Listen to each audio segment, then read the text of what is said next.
Hello and welcome. Today we're going to be talking about scaling up QA when you can't scale up the budget.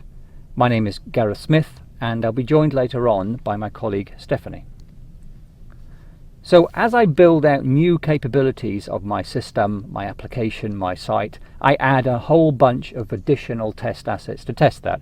So I start off maybe 3 features and I have some tests. I add a whole new feature, additional features, then just increase the number of test assets, the number of potential test cases that I need to execute. So I have this progression of new capabilities, but also an increasing number of test assets that I need to cover. Now, combined with that, we have the decreasing time windows to cover these tests. And so I release maybe once every 6 months, but now I've been asked to release every 4 months or 3 months or every month or at the end of every 2-week sprint. So I have a decreasing time window, but as I add new features, you saw in the previous slide, I have an increasing number of things to fit into that very short time window.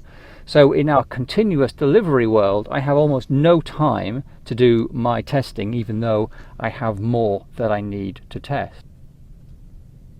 But also software itself has changed. My application used to be all under my control, built from modules that I own, updated in one uniform release cycle, available on a single platform and to a single similar type of user.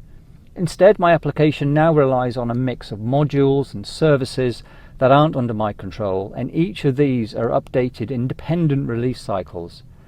I'm also not shipping it on a single platform anymore. I have a whole range of different platforms that I'm releasing to concurrently, and I don't have a similar type of user. I have a wide range of user types with different capabilities I need to manage.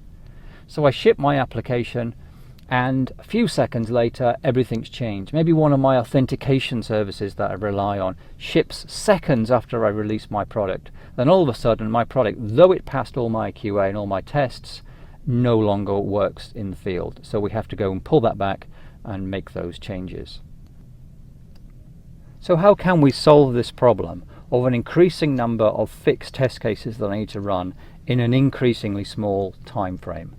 Well, our approach to this is to focus on a model-based approach. Here the model represents a digital twin of your application or system under test, and inside that it defines a huge number of potential or different types of tests that we could have. From that model we define a much smaller number of absolutely mission critical regression tests. These are the end-to-end tests that must pass before we can ship our product. So these are a smaller number that we can focus on. Now when we execute these tests, we execute them through our Fusion engine using any combination of image recognition, object identification, APIs and so on. So that allows us to test everything through the eyes of the user and make sure it works in an automated way. Then we get insights, both technical and business related, to give us an indication of coverage, where the bugs may be and so on.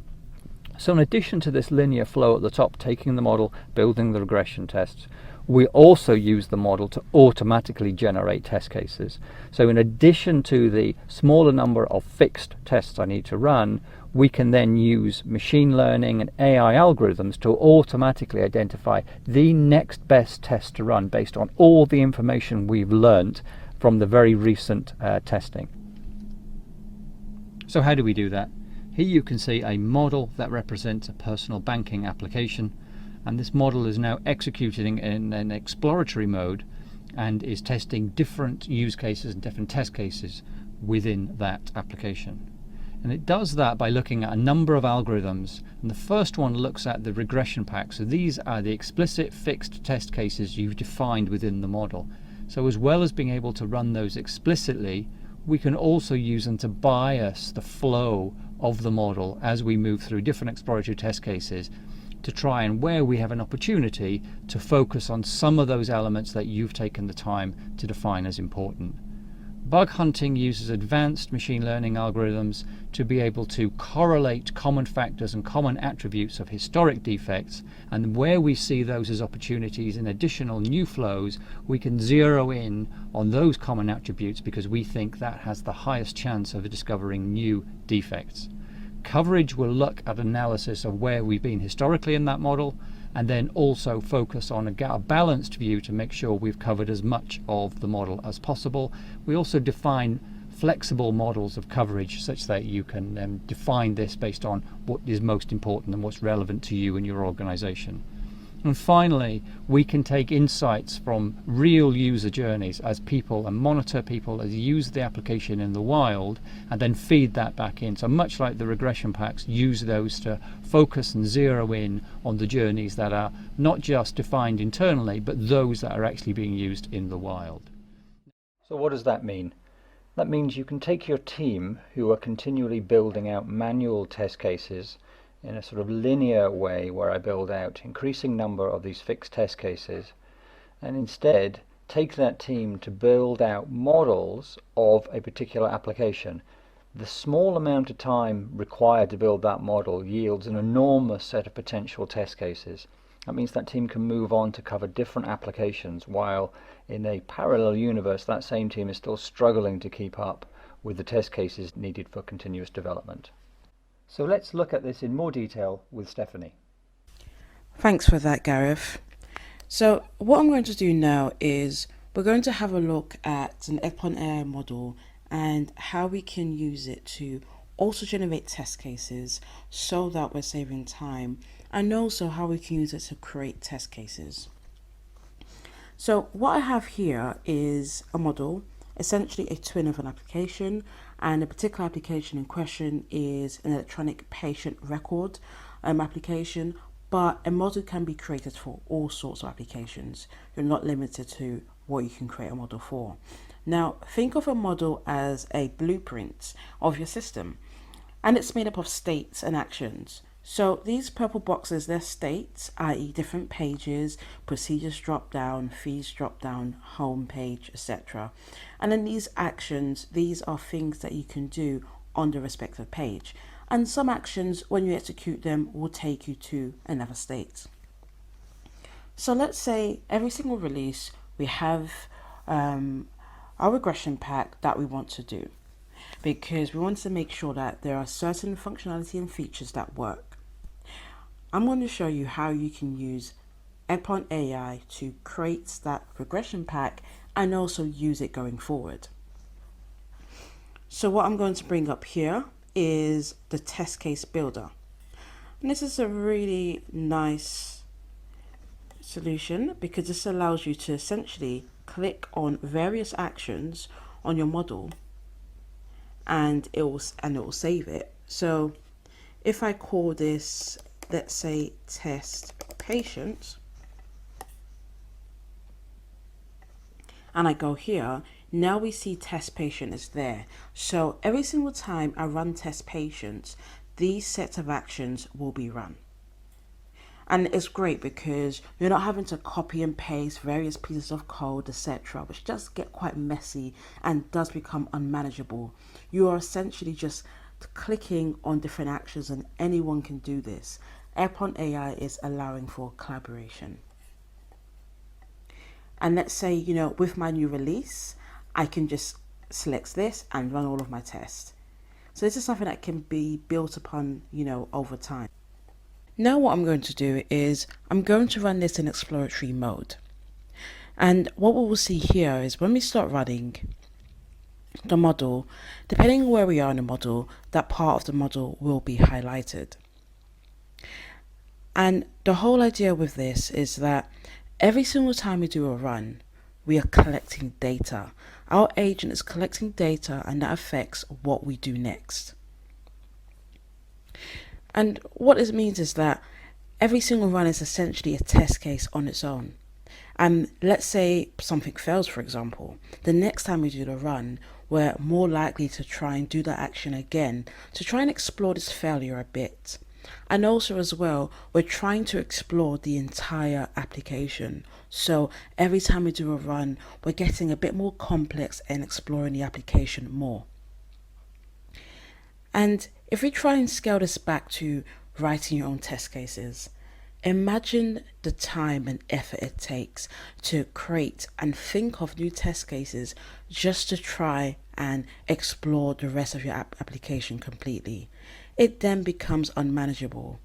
which is why having something like Eggplant AI, which will generate the test cases and explore things on its own, is the way forward.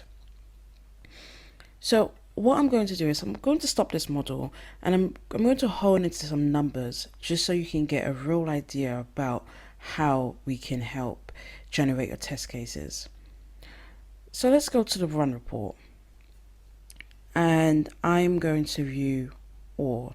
So in my run report, what you'll see is all of my runs, if it's failed, passed, the coverage we managed to achieve, and the relevant log file. And all of this information is exportable via XML or CSV. And already my eyes are watering seeing these amount of runs. Imagine writing all of those test cases.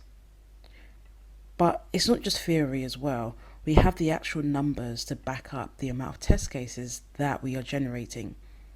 So right now I'm on my coverage report view. And essentially, once you create your model, we will generate automatically all of the potential paths. So all paths is a simple path going from one action or state to another. And as you can see, we've got 308 potential paths.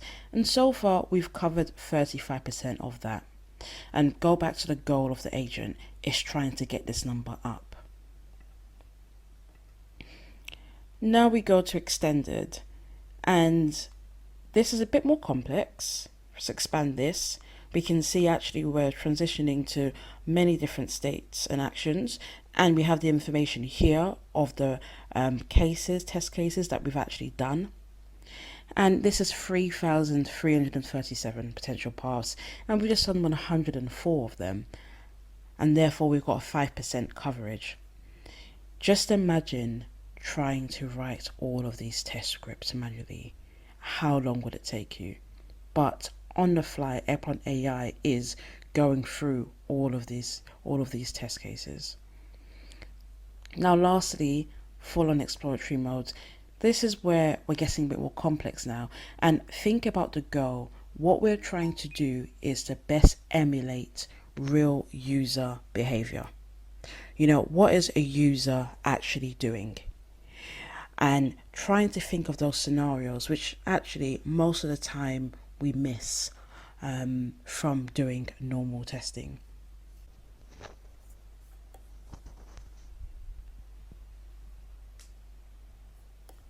So as I said, full in exploratory mode, and we have got 28,577 potential paths.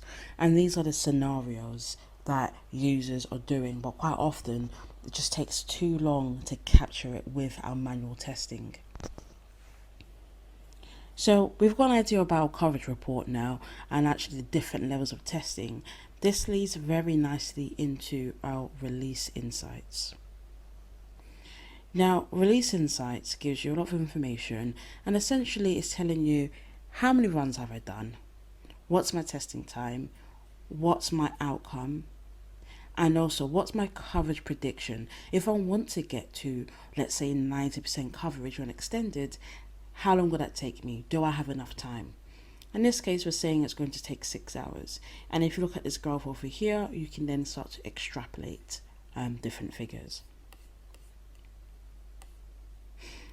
And if I go to bug hunting, I'm essentially looking at my application data in a view of the bugs, what state and what actions are failing, and what's the pass and fail ratio. You can also look at the tag view as well. So actually, is a particular engineer who's having some, bug issues, or maybe a particular part of the application or a particular requirement, and that keeps on failing. And lastly as well, if you do have test cases that you're running, you can get a view of your test cases here and how they're doing. But that's it in a nutshell. Hopefully you can understand how Eggplant AI can help you with your exploratory testing and automatically generating test cases, hence saving you a lot of time and being able to cope with the rapid release cycles. Well, we should bring this now to a close. Thank you for attending today's webinar. We'll respond with any unanswered questions in the chat window via email, but for any other questions, please email Elliot, whose details are on the screen below, and he will get back to you. Thank you.